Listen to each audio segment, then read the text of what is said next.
Hey everybody, welcome back to another episode and season finale for Spotlight with Sandalina.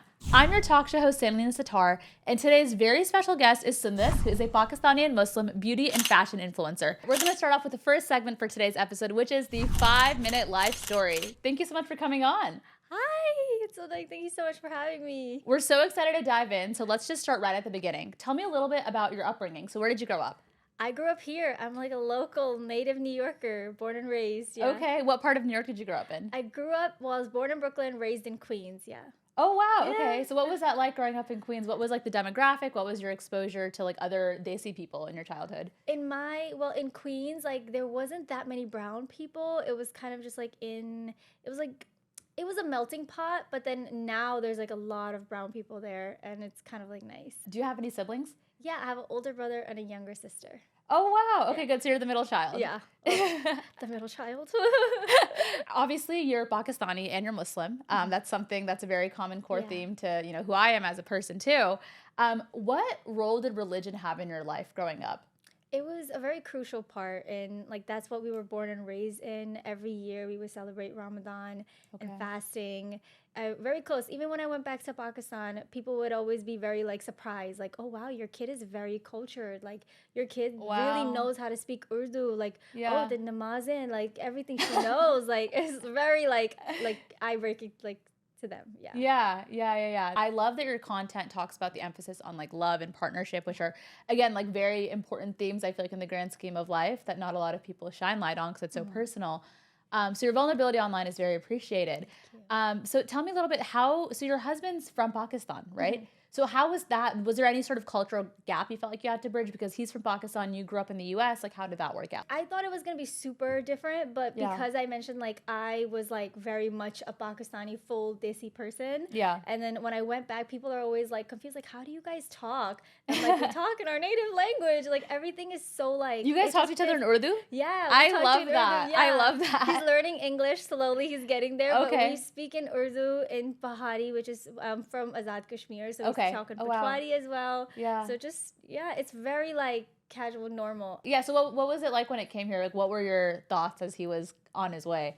I was very nervous. I'm like, how is he gonna fit in? But he managed to like really fully just kind of like fit right here in New York. And like, because when I'm like posting about him now, all the people message me and they're like, wow, he looks like he was born and raised here. I'm like, blends right in. I love it. Go to Little Pakistan, you'll look like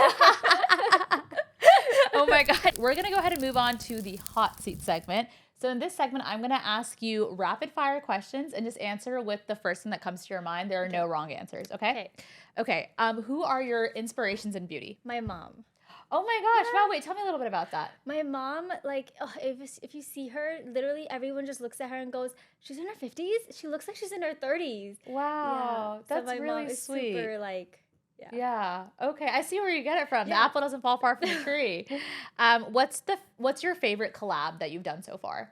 With Estee Lauder. Wow. Yeah, they brought me out for my first like kind of like staycation brand trip. So it was really fun, yeah. That's amazing. What was one of your pinch me moments beyond the one you just described? My husband coming here, that was like, oh wow. I literally had my dad pinch me when we got the news. I was like, Dad, like pinch me right now. And he's like, what's pinch me? And I'm like, pinch cuddle.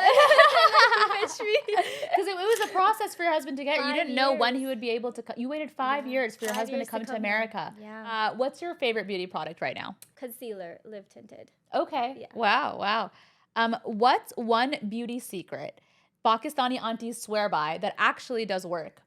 The Multani Mitti. What is that? My mom uses it. She does it once a week. It's like, it's sand from the mountains that she gets from Pakistan, and then she puts it on her skin. She's glowing. Wow. It's like a little detox. And I do that too. Wait, that's actually okay. I might have to try that one out. It's sand on my face. Yeah, it's like mitti. It's like mud from the mountains. Yeah. Okay, wow, I love that. Who takes longer to get ready, you or your husband? Me. Yeah, okay, that's no surprise. You never know, because some guys, they like to, take some time like gelling up their hair. So you never know. We leave after because of him, because he's waiting so long for me. And then he's like, wait, let me go get my shoes. Let me go get my keys. So technically he's... So you're late because of him? Yeah. Yeah, okay, that makes sense. Even though you take longer to get ready. I like that. I believe you, actually. That's exactly how that works. If your in-laws were looking at your Instagram right now, Is there anything that you would delete? If so, what? Nothing. Yeah. Not at all. Your content's so wholesome. Yeah. It is so wholesome. Like my mother-in-law looks at my stuff all the time and she loves it. Yeah. That's so cute. What is your biggest red flag in a beauty brand collab? If there's no diversity. Okay. Yeah. I like that. That's I think my that big that's a thing, really good answer. What's one Pakistani tradition that we are ditching in the next generation? Talking about other people behind their Yes. backs. Yes. Because I feel like some brown girls in today are starting to become the brown aunties that we don't like. Oh, and we have a question right about that in the next segment, so just you wait. What's one part of your identity you feel pressure to tone down in order to be more marketable? Being a brown girl, just in general, like talking in my language, I love doing my get ready with me's in Urdu and like Patwari, but like sometimes it's not as marketable because people don't understand the language, even though you put subtitles on. That makes sense. When was the last time you felt truly lonely, even though you're seen by so many people online all the time? It was actually I talked to my manager about this. It was actually during the Estee Lauder staycation. It was so busy. Like I was going to the hotel, like I was like talking and all. I'm on the phone. I'm texting, doing all that. And as soon as I got into the hotel, I'm like, oh my God, I'm alone. Like it was so quiet. And I'm like, is this how like celebrities feel when they're like, you know, running around and like there's fans cheering them on and doing all this. And then they go into the hotel. And it's like a 4-wall and they're just like, it's so quiet. And I almost cried because I was like, oh my God, I miss my husband. I want to go back, even though I'm in the city. Like I'm living an hour away. But I was so sad. I think that was when I was like super lonely. I'm like, wow, you really need like, I'm so like grateful that I live with my family and like, having people around you. Yeah, and I immediately called my dad. I was on FaceTime, triple way, like just calling my mom, my dad, my husband, and like I was just like talking to them, and I'm like, wow, I'm like really like attached to them. What's something you want to show online but haven't found the courage to yet? I think I'm doing this now, but talking about the aunties that talk behind my back. Okay. That's what I'm starting to do. Okay. I did it recently, and that auntie ended up calling my mom and saying, was she talking about us? And my mom told them, like, if the shoe fits. She said, agar juta pura aata hai, pehno. Oh my God, I love that. I love that. If you weren't a beauty influencer, what would you be doing right now? I would probably be a fashion designer, like a tailor. I would want to like tailor outfits. Yeah. Or maybe an art teacher. Okay. Yeah. Oh, I love that. I love an art teacher, yeah. Wow. Okay. And last question, what secret dream you have for yourself? Well, if I say it, it's not really a secret. Okay, well, a hint to, maybe you can tease it a little without saying it. Having my own brand, I guess. Okay. Yeah. Okay, we'll keep it vague. We don't know what kind of brand. We don't know if it's beauty, if it's clothes, accessories. Fashion. Okay. Now we're gonna move on to segment 3 of this episode, which is the shadows. So basically in this episode, we are going to talk about the topics that social media doesn't necessarily see, right? So we're gonna start off first and foremost. We kind of, talked about this a little bit. There's a lot of, in our Pakistani culture, and not just Pakistani, by the way, South Asian culture as a whole, there's a lot of this fear of log kya kahenge, which translates to what will people say. I know you're the first in your family to have a public-facing platform and do something like this, right? So how has that journey been like for you? It was very up and down. It was never like, straight, like, oh, I'm here, cool. Yeah. My parents, let's start off with it, because my dad was very confused, like, what is she doing? She's just making videos, and it was during college time, so he was just like, okay. Yeah. My brother was the only one at the time that was, like, supportive. He's like, she's gonna become famous, okay? She's gonna do big things, like, just wait. And my mom was just like, okay. My mom was secretly supporting on the side. Like, I was doing a lot of, like, South Asian outfits, so she would, like, keep South Asian outfits, like, on the side for me to, that's sweet. She was like, oh, I have this black dress from, like, 2 years ago if you want to take pictures of that. Like, I can cinch in the waist. Like, she would be very supportive. Wow. And then, like, I could see that she was a little hesitant, like, what's going on, but she was still being very supportive. Okay. It was the relatives that were kind of, like, going to my parents and going, what is she doing? Yeah. You should not have her do it, even till this day. And after I got married, the best thing that my mom said to one of the aunties was, she's married now, take it up with her husband. Like, don't tell me. Like, it was just so funny. But, yeah, that's how it was. And I love that your mom, it sounds like your mom, in response to this sort of auntie culture, is somebody that not only defends you, but also does so with a nice sort of like playful, humorous touch, which I think Yeah. oftentimes gets the message better across, right? To Yeah. people that are, a little less, susceptible to taking Yeah. criticism. So I really like that. But one thing I want to point out, which I think is interesting, even underneath that humor, right, is, there's this sense of in our culture that the responsibility of a woman falls on her, her family or her husband, right? Yeah. There's not much importance given to the time that a woman spends alone Yeah. in between that, if she is, right? There are a lot of times where my mom, I was just talking to her about how I wanted to wear a lenga. Is it a choli lenga or lenga choli?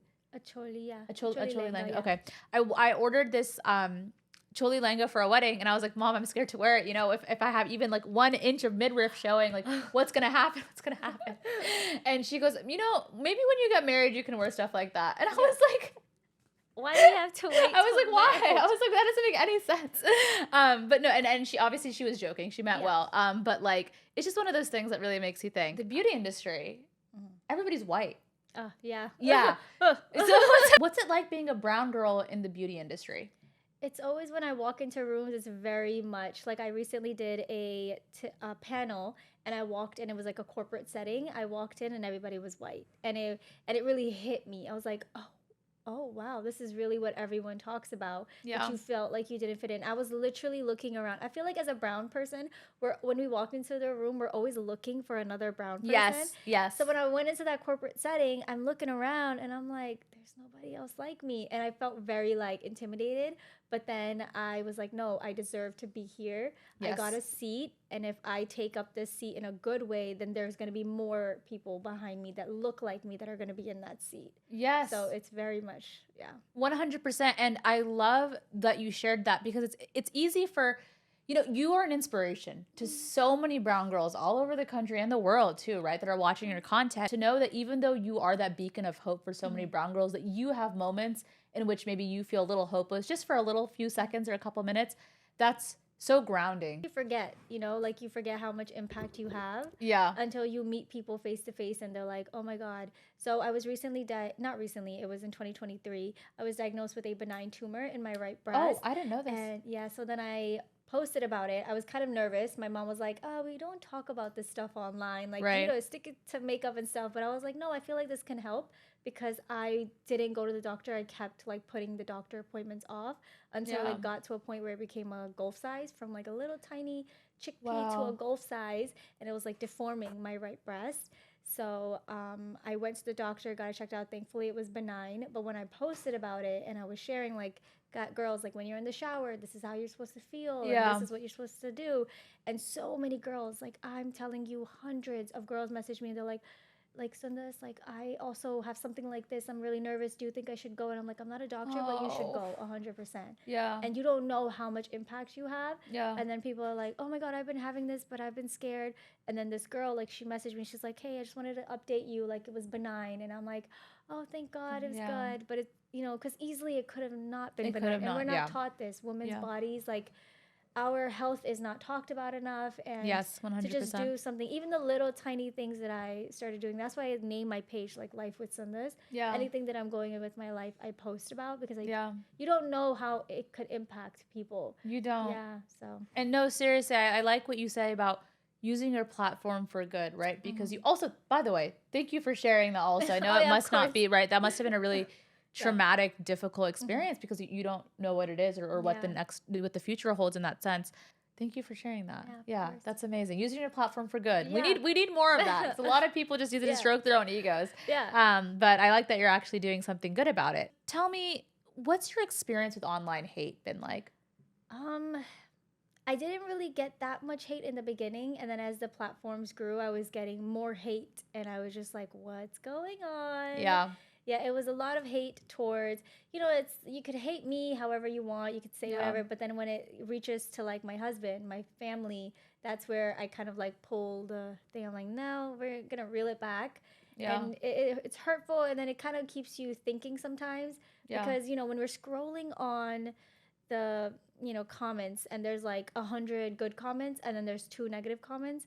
As a human, you just hone in on the negative comments. 100%. And we need to like learn not to do that, because like if you are, if you have 24 hours in a day and you meet someone on the subway and like they mess with you, Yeah. like, would you let that ruin it, and just like keep going? Yeah. So it's just kind of like that, but yeah, that makes sense. Do you have a coping mechanism that helps you sort of step out of that mode of like reading the negative comments?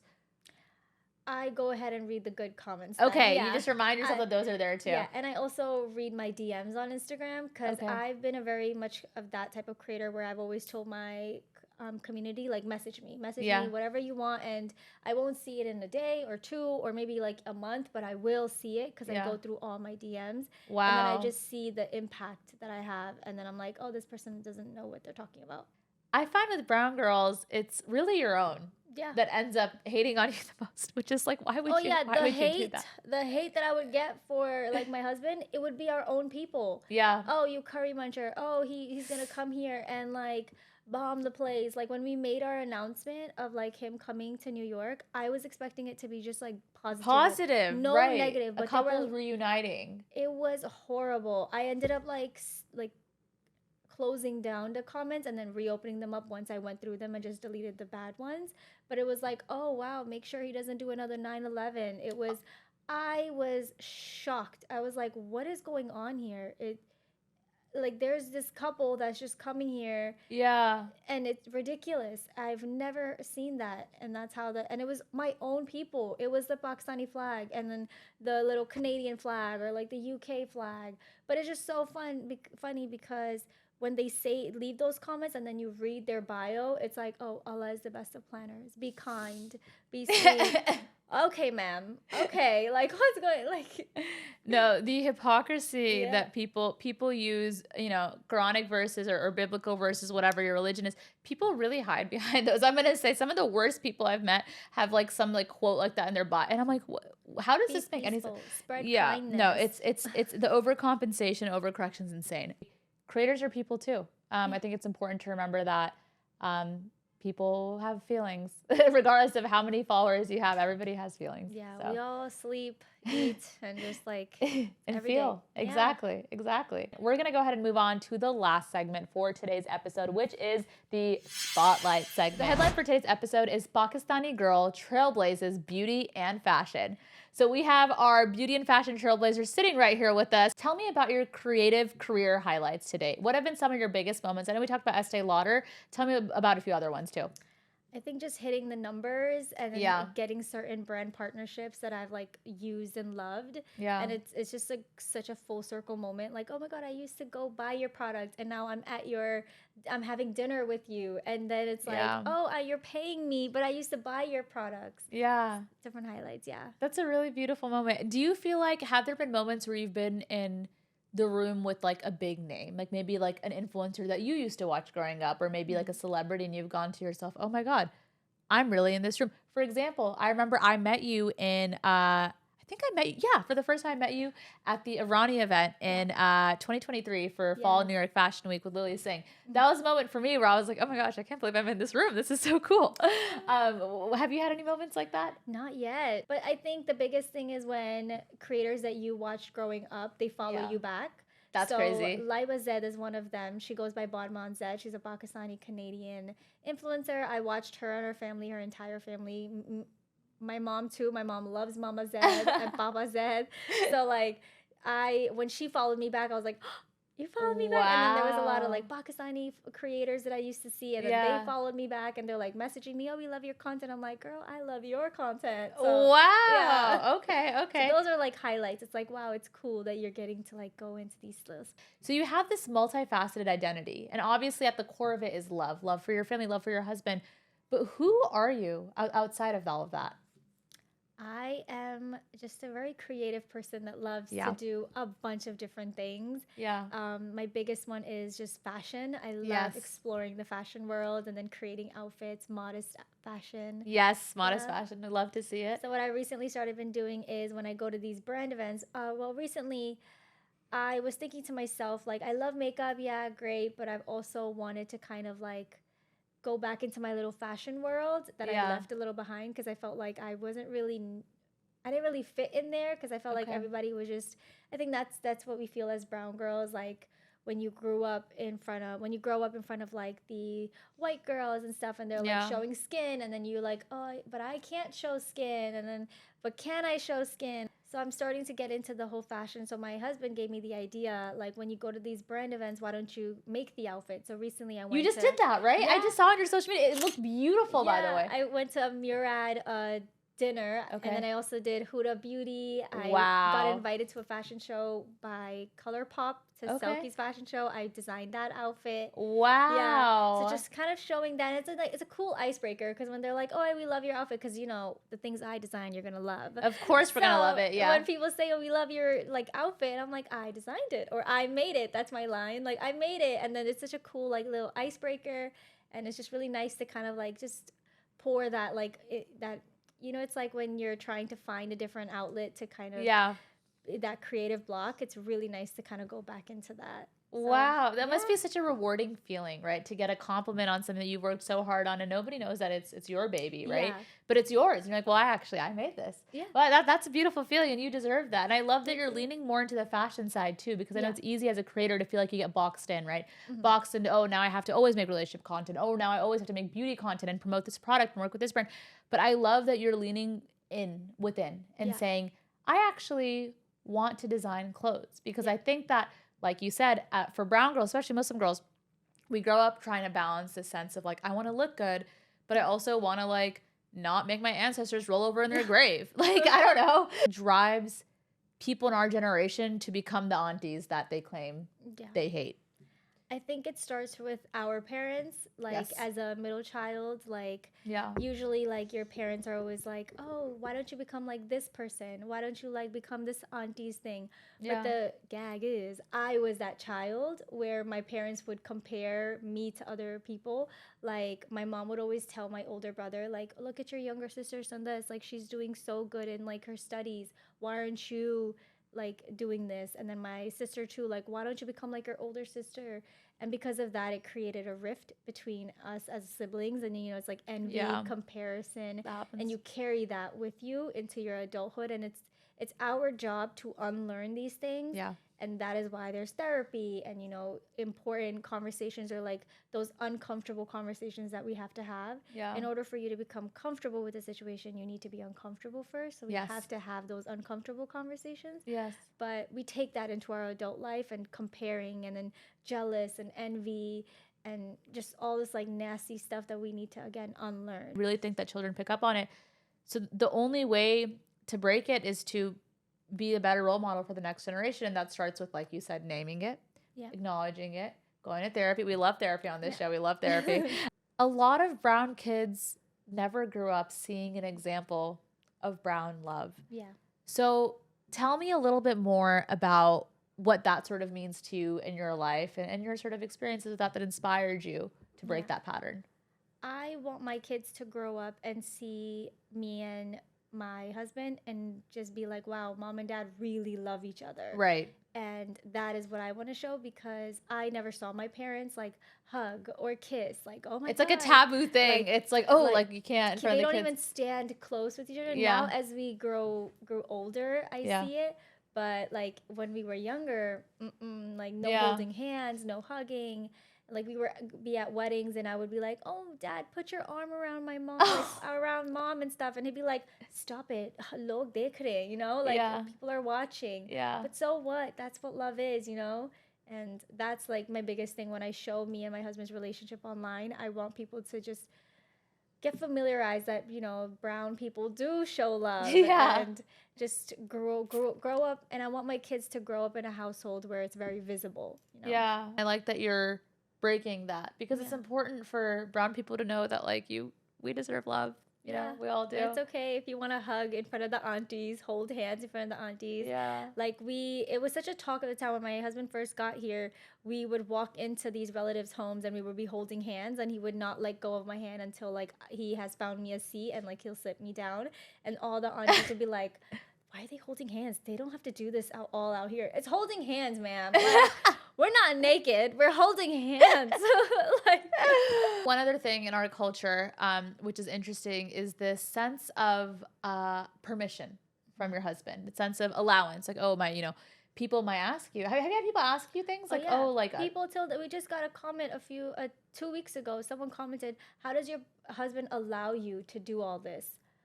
Allow? What do you mean allow? I'm not like a doll that he like can like tell me what to do. Like, he's my husband. Yeah. A partnership, not a dictatorship. Like, what's going on? And I love that you said that. And it's not a dictatorship. It's it's a relationship of emotional equals. Now, I know that this is a controversial thing, right? People say, "Oh, you want men and women to be equal? How dare you? How dare you?" No. Men and women, they're allowed to be different. They're allowed to have different departments that they oversee and keeping their household running. That's allowed. But what is not allowed is a sense of a superiority and an inferiority complex and dynamic. There's more than just one is owner and one is object to be controlled, right? And I think that this is something that dates back to for centuries. It's this kick of controlling women, right? And it's in all cultures, by the way. It's not just South Asian culture. South Asian culture is maybe where it's preserved a little bit more in the modern day, which is something that I think we're all working towards as a generation to alleviate. We talked a little bit about the way that people perceive you, especially when it comes to colorism, right? Which is something very prevalent in our communities. But are there other sides of yourself that you feel like you've shared that have helped you sort of normalize what beauty looks like behind the scenes? Acne, yeah. Okay. Real texture is real skin, because I feel like sometimes I've gotten comments where like, "Oh my God, you have holes on your face," or "You have like bumps on your face." Yeah. And I feel like, oh my God, you're so beautiful. I'm like, I can't imagine. I'm like looking at you. I'm like, what? That's crazy that people would. Yeah, because we get it's like so normalized, and we're so used to seeing retouched skin and it's like smooth skin that we think that's real skin. Like, Korean glass skin. Not everybody has that, Real skin has textures, has scars, has acne, pores. That's what real wrinkles, and sun damage. Like, that's what, that's how you've lived, if you've had sun damage. Like, that's what's real, and that's what I'm trying to share. Like, show real skin. Wait, I love that. I really like that. Show real skin. I mean, wear your SPFs, but just like, that's what I'm trying to show, that real texture. Like, real skin has texture. Yeah. Yes. And I think that's really important because, I've had this tiny little pimple forming for a couple of weeks. It's not going away. But this is a good reminder. I'm really happy it's not on the side where I filmed, by the way, so you guys can't see this. So I have to ask, what is your thought on the Scandinavian Dabutta trend? Look, they want to take our cholis, our potlis, because they want to call it the beaded bags, That's crazy. No, it's a potli, ma'am. Why don't you take the lota from us, Steal that. Maybe that would have helped during COVID when you were running around trying to get toilet paper. With dirty butts. Steal the lota. My mom was like, when she would wear her shalwar kameez to ShopRite, white people would look at her and give her the up and down, like, what are you wearing? Like, and they would like go out of their way to a different aisle just so they don't have to avoid be with her. And you can feel it, the dubuttas, like, and it's just so, because when you take something of ours and then twist it and put a different name to it, that's not right. I think there's so much beauty when people from other cultures share in our culture. I find that it's so heartwarming and endearing that people find our culture cool. But I think what crosses the line is, one, it's being sold by every Tom, Dick, and Harry fast fashion website, right? So we're not even buying from like South Asian small businesses, right? The second thing is we're not even getting credit. Yeah. It's being called the what? You're telling me Scandinavia did that? No, they didn't. They had nothing to do with it. That's always been our thing for generations and generations. And I think it's upsetting. Sorry, I just tapped your foot. I think it's upsetting because it's the same women that would make fun of brown girls in high school and tell them that their lunch smelled like curry or talk about them behind their back. It's those same girls that are wearing the Scandinavian Dabutta and not giving credit to where it's coming from and have not had any personal growth since those years, right? It's hard to see that because when we would go to school with our native foods and we would open it, it was smelly, but now everyone wants to try butter chicken and butter chicken. And like when we would have dubuttas and we would get made fun of it, like we would be embarrassed, and now they're just taking a random scarf that they find on Amazon and just put it on instead of going out and supporting small brown business, South Asian businesses. If you really want to, then why don't you get the dupattas from there? But they won't do that. They won't do that. Yep. Because, you know, they found it and it is that deep. That's why people keep saying like, oh, it's not that deep. It's not that deep. It is that deep. It is that deep. It really is our blueprint, and you're just taking it, and it's like little by little you are. It's erasure. Yeah. Yeah, no, I completely agree. Do you have any parting words to share with any fellow brown girls that are listening, and maybe they're supporters of you, or maybe they're inspired by you to do something different? I would say be loud, be bold, be proud of who you are. Don't let them take away our little Scandinavian dupattas. Not the Scandinavian dupattas. Yeah, just like be proud of who you are, show up, be, you know, you are exactly where you're supposed to be. And then just and if you can't find a seat at the table, make your own tables, you know, uplift one another. You know, there's not always going to be a table for us, but that's okay. We can make our own tables, like, you know. I love that. Wow. Thank you so much for coming on. Of course. Thank you so much for having me. Well, that's all for today. Thank you all so much for tuning into not just this episode, but for another full season of Spotlight with Sandalina. It has been an honor and a privilege. And in the meantime, I'm your talk show host, Sandalina Sitar, signing off. We'll see you next season.